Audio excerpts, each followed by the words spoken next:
Hi and welcome to Geeks for Geeks. In this tutorial, we will learn about switch statement in C++. Switch case statement are a substitute for long if statements that compare a variable to several integer values. Here is the syntax for a switch statement. A few important points about switch statements.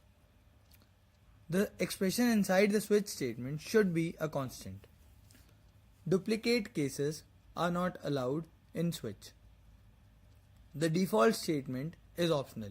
Even if the switch case do not have a default statement, it would run without any problem.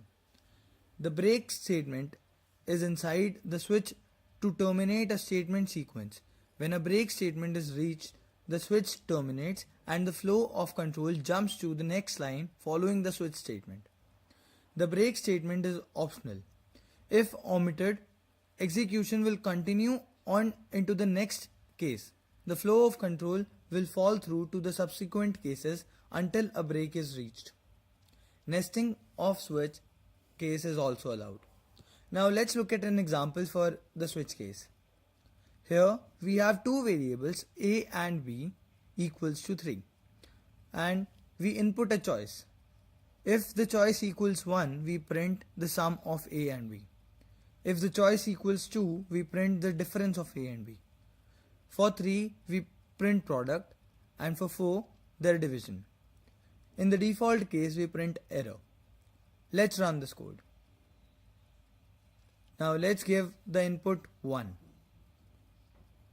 We can see that the output is sum of a and b, which is 6. Let's try another input. This time, let's give the input equal to 2. We can see that the output is 0. Now let's try 5 as input. We can see that error is printed. So in this tutorial we learnt about switch case in C++. We will continue learning more about C++ in the coming tutorials. Thank you for watching. Please leave us your likes and comments in the comment section.